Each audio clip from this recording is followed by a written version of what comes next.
باسمه تعالى.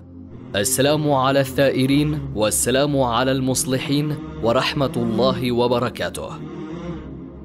يمر عراقنا الحبيب بمنعطف خطير يستوجب منا وقفة حقيقية وجادة لإنقاذه في محنته.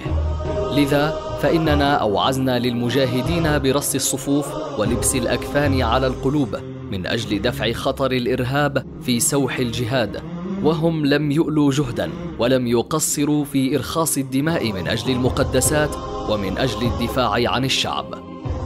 إلا أن الإرهاب ليس هو عدونا الوحيد، فنحن إذ نحمل السلاح في سوح الجهاد لا بد علينا أن نحمل الروح الوطنية بأعلى مستوياتها لنرفع أصواتنا ومطالبنا من خلال التظاهر من أجل الإصلاح الحقيقي والفعلي.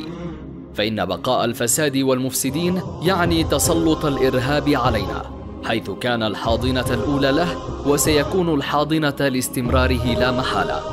ولذا أجد لزاما على المخلصين والمؤمنين بالقضية العراقية وبالمشروع الإصلاحي الخالص لوجه الله بكل انتماءاتهم المدنية والإسلامية وغيرها التعاون من أجل الخروج بتظاهرة مهيبة لإنقاذ الوطن، ولكي لا تذهب دماء العراقيين التي سالت في كل بقاع الأرض ولا سيما في الكرادة وبلد هباء وبغير حساب، ولكي يزول عنا ألم الفساد والظلم.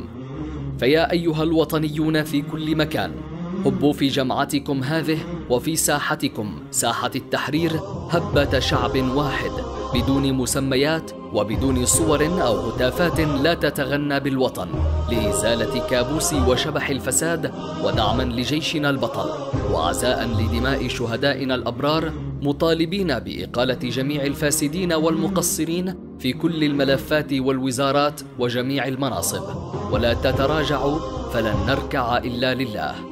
وكل ذلك تحت عنوان حب الوطن، وكفانا خضوعا وعويلا. فاليوم تسلب حقوقنا وجهادنا بسبب ثلة فاسدة جل همها تثبيت الكرسي ليس إلا، غير مراعية شعبها ولا الدماء الطاهرة ولا لقمة العيش. ألا فبعدا للفاسدين والإرهابيين، والنصر حليف المصلحين إن شاء الله. مقتدى الصدر، 6 من شوال المعظم 1437، 11 من تموز 2016.